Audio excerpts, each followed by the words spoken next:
Hello run, तो आज हम एक्सरसाइज 9.1 का लास्ट एग्जाम्पल जो कि एग्जाम्पल नंबर 7 है उसको सॉल्व करने जा रहे हैं। ठीक है, तो पहले क्वेश्चन पढ़ते हैं। क्वेश्चन क्या है?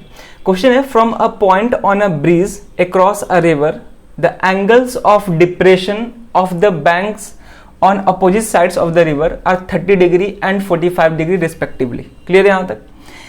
If the bridge is at a height of 3 metre from the banks find the width of the river. ठीक है, चलो। तो क्वेश्चन में जो भी चीज दिया गया है उसका पहले हम डायग्राम बनाएंगे, लेकिन इस क्वेश्चन में पहले हम रफ डायग्राम बनाएंगे, उसके बाद हम अपने रियल डायग्राम पे चलेंगे। ठीक है ना, चलो तो करते हैं सॉल्व। तो पहले हम रफ डायग्राम बना रहे हैं इसका। ठीक है, चलो। तो क्वेश्चन क्या है कि from a point on a bridge across a river, यानी कि इस क्वेश्चन में कहीं ना कहीं ब्रिज और रिवर का बात कर रहा है। The angles of depression on the banks on opposite sides of the river are 30 degree and 45 degree respectively. ठीक है, पहले हम यहां तक का फिगर बना रहे हैं। ठीक है, तो बैंक मतलब सबको समझ में आता होगा। ठीक है, जिसमें पैसा रखते हैं वो बैंक नहीं, बैंक का मतलब होता है किनारा। ठीक है, रिवर का जो भी किनारा होता है दोनों साइड, उसी को हम क्या बोलते हैं? बैंक बोलते हैं। ठीक है, तो पहले हम रफ डायग्राम बना रहे हैं। तो मान लो ये मेरा एक रिवर है, ऐसा कुछ ये रिवर है जो ऐसे फ्लो कर रहा है, और इसमें मान लो पानी बना देते हैं ऐसे। ठीक है, ये रिवर है मेरा। अब रिवर है और इधर ग्राउंड है मेरा, मतलब ये ग्राउंड है ये सब। और बैंक किसको बोलते हैं? जो भी रिवर का किनारा होता है, जैसे ये किनारा है तो इसको हम क्या बोलेंगे? बैंक बोलेंगे। ठीक है ना, ये भी क्या हो जाएगा मेरा? बैंक हो जाएगा। ठीक है, रिवर के किनारे को क्या बोलते हैं? बैंक बोलते हैं। ठीक है, अब इस रिवर के अक्रॉस एक ब्रिज बना हुआ है। ठीक है, जो कि दोनों बैंक को या दोनों ग्राउंड को कनेक्ट कर रहा है। तो यहाँ पर ब्रिज बना हुआ है, तो मान लो ये मेरा ब्रिज है कुछ ऐसे। ठीक है, ऐसे ब्रिज बना हुआ है, मतलब रफली बना रहे हैं। ये मेरा मान लो ब्रिज है। ठीक है, चलो ये मान लो मेरा ब्रिज है, ये वाला। ठीक है, ये ब्रिज है। अब क्या है कि जो ब्रिज है यहाँ पे, ये जो ब्रिज है वो ब्रिज, ठीक है समझ पा रहे हैं ना, मतलब इमेजिंग करना थोड़ा सा। तो यहाँ पे जो भी ब्रिज है वो ब्रिज रिवर से 3 मीटर के हाइट पे है। ये जो भी मेरा ब्रिज है वो रिवर से कितने मीटर हाइट पे है? 3 मीटर के हाइट पे है। ठीक है, अब इस ब्रिज पे किसी एक पॉइंट पे, मान लो इस पॉइंट पे कोई एक ऑब्जर्वर खड़ा है, कोई एक इंसान खड़ा है जो कि दोनों बैंक की तरफ देख रहा है। एक बार इस बैंक को देख रहा है और एक बार इस बैंक को देख रहा है। ठीक है, दोनों बैंक की तरफ देख रहा है। अब खुद सोचो कि अगर कोई पुल पे खड़ा है और पुल पे खड़ा होके रिवर के दोनों साइड, रिवर के अक्रॉस दोनों साइड पे दिख रहा है, तो वहां पे क्या होगा? वहां पे एंगल ऑफ डिप्रेशन बनेगा। ठीक है, क्योंकि ये ऊंचाई से दिख रहा है। पुल क्या होता है? पुल जो होता है रिवर से कुछ ऊंचा, मतलब ऊंचाई पे होता है, हाइट पे होता है कुछ। तो इस पुल पे खड़े होके अगर हम रिवर के बैंक को देखेंगे तो वहां पे कौन सा एंगल बनेगा? तो एंगल ऑफ डिप्रेशन बनेगा वहां पे। क्लियर है? तो जस्ट वैसे ही यहां भी क्या बनेगा मेरा? एंगल ऑफ डिप्रेशन बनेगा। तो जब एक तरफ देखता है तो वहां पे एंगल ऑफ डिप्रेशन 30 डिग्री बन रहा है, और दूसरे तरफ वाले बैंक पे देख रहा है तो वहां पे एंगल ऑफ डिप्रेशन कितना बन रहा है? 45 डिग्री बन रहा है एंगल ऑफ डिप्रेशन। ठीक है, तो हमको क्या करना है? हमको विड्थ ऑफ द रिवर बताना है, यानी कि इस रिवर का चौड़ाई बताना है कि इस रिवर का विड्थ कितना होगा, चौड़ाई कितना होगा। क्लियर है? चलो देखते हैं कैसे करना है। तो ये था मेरा रफ डायग्राम। इसमें उतने से समझ में नहीं आया होगा, फिर भी अब चलते हैं अपने रियल डायग्राम पे। तो रियल डायग्राम पे क्या करेंगे कि हम जो विड्थ है, मतलब रिवर को हम ऐसे दिखा रहे हैं कि ऐसे फ्लो कर रहा है, रिवर ऐसे बोर्ड के अंदर की तरफ फ्लो कर रहा है, ऐसे फ्लो कर रहा है। तो उस केस में मान के चलते हैं कि ये मेरा रिवर है, रिवर का विड्थ है, चौड़ाई है। ठीक है, ये लंबाई नहीं है, ये हम चौड़ाई दिखा रहे हैं। ठीक है, ये रिवर का चौड़ाई है, इसको हम ए बी बोल रहे हैं। ठीक है, तो लिखेंगे let A B be the width of the river. ये रिवर का चौड़ाई है, ऐसे फ्लो कर रहा है। ठीक है, अब रिवर के अक्रॉस पुल बना हुआ है, तो पुल भी बना देते हैं। जैसे कि मान लो ये पुल बना है ऐसे। ठीक है, ऐसे पुल बना है, ये मान लो मेरा पुल है। ठीक है ना, ये पुल है, इसको ऐसे कर देते हैं कनेक्ट।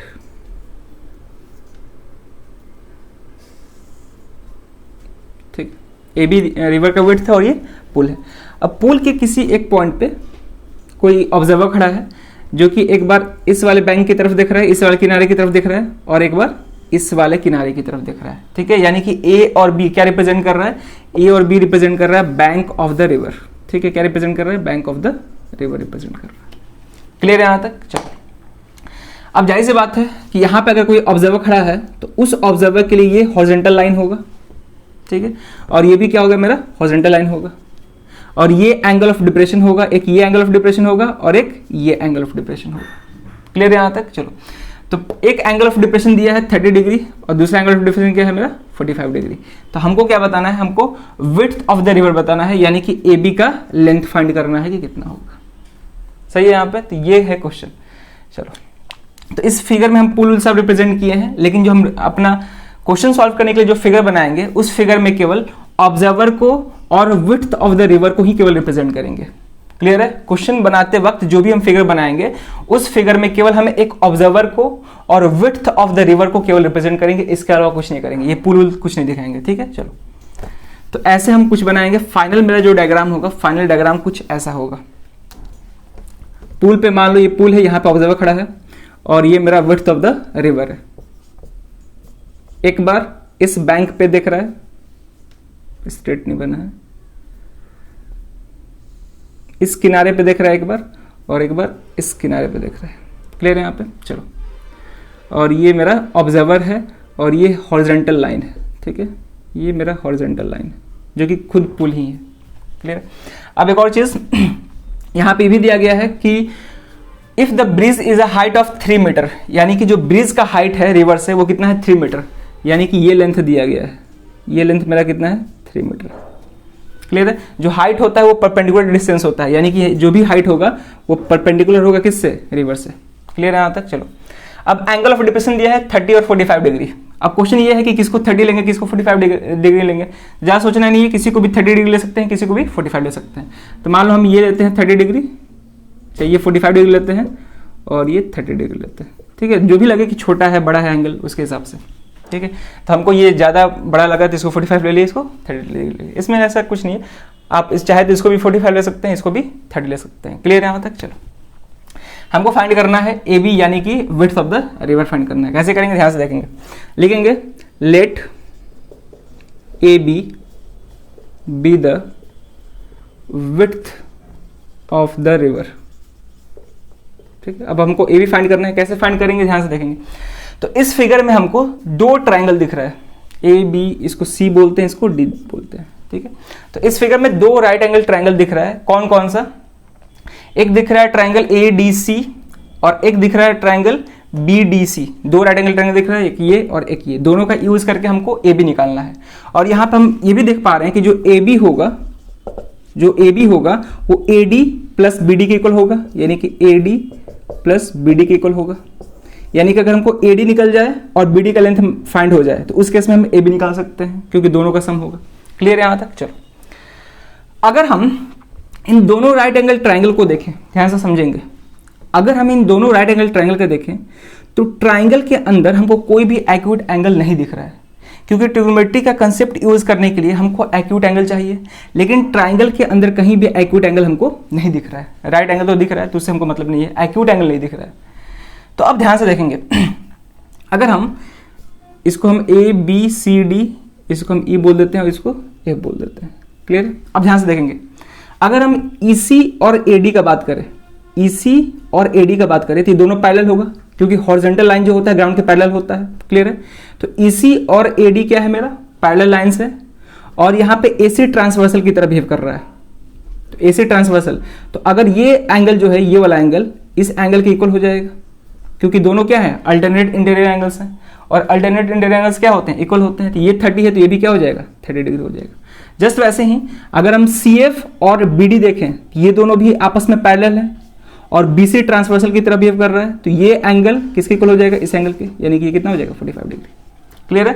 तो यानी कि अब दोनों ट्राइंगल में हमको एक्यूट एंगल्स दिखने लगे। अब हम यहाँ से आसानी से सॉल्व कर सकते हैं, यानी कि दोनों ट्राइंगल में ट्रिग्नोमेट्रिक रेशियोज का कंसेप्ट का यूज करके सॉल्व कर सकते हैं। कैसे करेंगे ध्यान से देखेंगे। तो पहले हम लेते हैं ये छोटा वाला ट्राइंगल ADC लेते हैं, तो लिखेंगे इन ट्राइंगल ADC। अब जाहिर सी बात है कि इस एंगल के लिए परपेंडिकुलर होगा, ये बेस होगा। परपेंडिकुलर दिया गया है, बेस फाइंड करना है, यानी कि परपेंडिकुलर और बेस में रिलेशन चाहिए।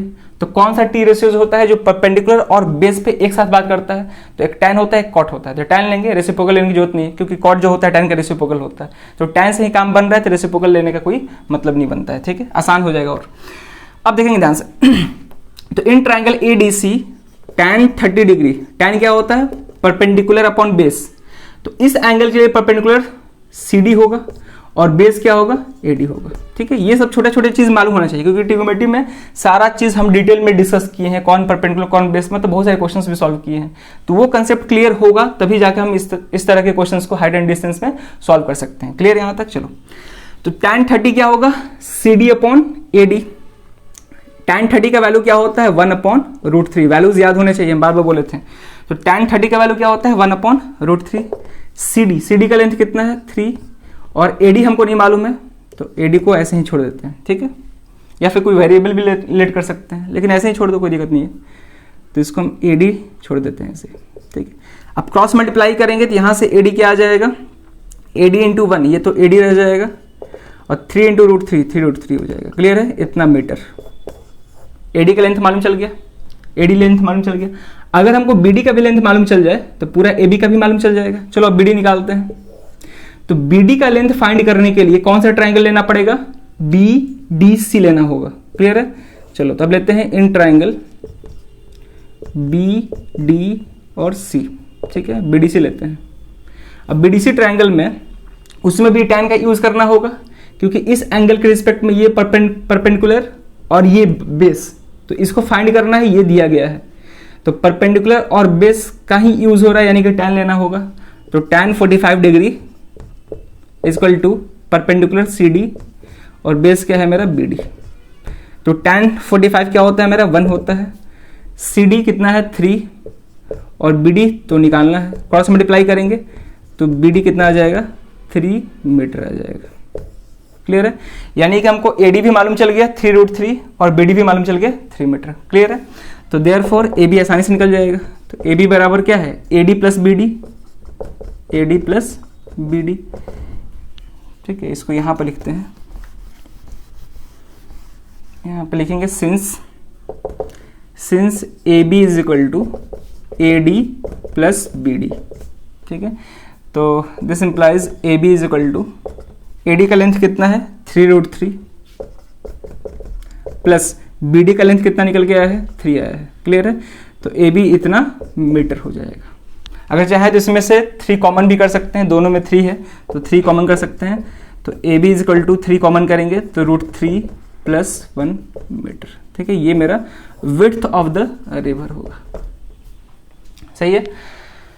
√3 का वैल्यू दिया रहता तो √3 का वैल्यू रख सकते थे 1.732, अगर नहीं दिया है तो ऐसे ही छोड़ देंगे। क्लियर है? चलो, तो ये है मेरा विड्थ ऑफ द रिवर, यानी कि AB का लेंथ, यानी कि चौड़ाई ऑफ रिवर, ठीक है, चौड़ाई, नदी की चौड़ाई, ठीक है। चलो, तो ये है, तो ये लास्ट एग्जाम्पल था इस एक्सरसाइज का। अब हम इस एक्सरसाइज के क्वेश्चंस को सॉल्व करेंगे, ठीक है ना। अगर एग्जाम्पल्स अच्छे से बना पा रहे हैं तो क्वेश्चंस को भी आसानी से बना सकते हैं, ठीक है। चलो, तो इस वीडियो में ये क्वेश्चन रहेगा। अब मिलते हैं नेक्स्ट वीडियो में नए क्वेश्चन के साथ। Thank you.